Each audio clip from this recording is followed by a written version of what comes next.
Hi, I'm Abby. And I'm Michael. We're here today to talk about pricing at Red Lobster, and as I'm sure you've seen, the bankruptcy filing.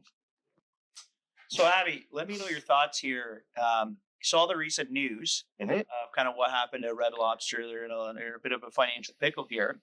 How do you think that their pricing strategy has kind of driven them into this unforeseen circumstance, or maybe it was foreseen? Well, you know, I hear a lot of people talking about the endless shrimp and their reliance on that promotion, how much the shrimp prices had gone up and that they had held their prices flat. But I don't think that's necessarily the core on why the company is where the company is. I think it's much more granular than that, and much more fundamental in terms of some of the mismanagement that was probably going on. Yeah, I agree with you, but I think one of the things that the endless shrimp is a great example of um, just companies relying on one or two metrics and not really thinking about the big picture. And for those of guys who aren't familiar with it, the end of the shrimp used to be once a month, every year, and it was this big promotion that they used to bring to market. Uh, Mid last year, they decided that they were going to turn this into an everyday promotion. And one of the things that happened was the price of shrimp went up well over 10% in the time that they kind of put this endless shrimp. And I just can think of myself. I just think of the pictures of people going into Red Lobster, eating 10 or 15 plates of shrimp, and there's got to be no margin in that, right? And thinking about if you're having increased costs, even they tried to pass some cost on, they tried to pass some price through, but at the end of the day, I think they tried to fundamentally change the customer behavior, and that's what kind of bit them in the end with this, quote unquote promotion moving to every day. To me, what doesn't really make sense is this is a promotion that ran from 2019. I think they started doing it. They increased the frequency on it No, to no, it's been going on for 2024. over 20 years. Okay, maybe even over 20 years. Now, that makes me even more kind of concerned about this because if we're relying on a promotion that was designed for consumers 20 years ago, how is that even relevant to consumers right now? And with how much change in your consumer base has happened, how many taste preference changes have happened, and we're still relying on that same promotion to drive incremental traffic. The second thing that I'm getting at is that the last number I heard was when they ran it in 2024, it gave them a 4% uplift in sales.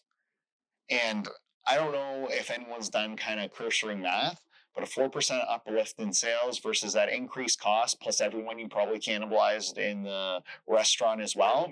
Horrible mix. It must be a ton of red ink flowing. So my big question is, how bad was the pricing management internally that this could continue to happen?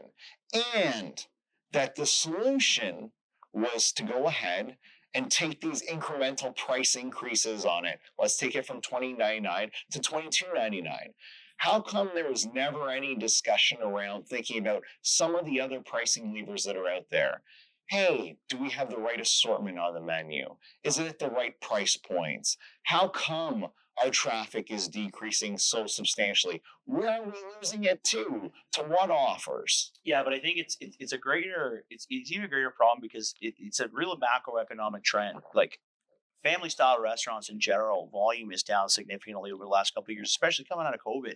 And thinking that you're going to put these price promotions in place and they're going to be kind of the magic pill to get people back into the door, it's not necessarily going to happen. And it reminds me of what happens in CPG, right? People go out and they do one promotion and they get a little bit of ROI, not even ROI. They're just looking at sales uplift, and the sales team is so hard on pushing and saying we need more that before you know it, you have the discount or the promotion in every other week, and then eventually it's every day, and then the uplift goes away because yeah, you've trained the consumer that this is an everyday thing. There's no value behind it anymore. It's just kind of there, and you've just degraded the value that was present in the market before.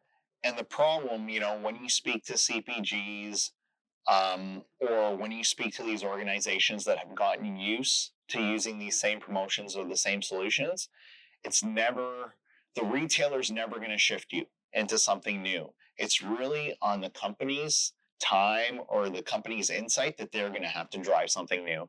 And you really triggered me when you said COVID, because you're right. It was a fundamental shift.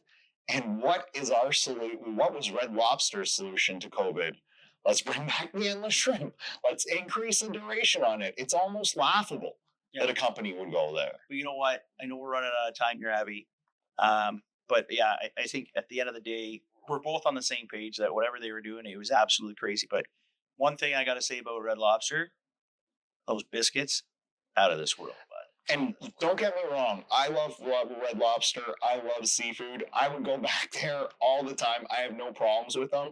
I just think that there is so much opportunity that was left on the table, and company could do great things if they just started applying some core revenue management principles.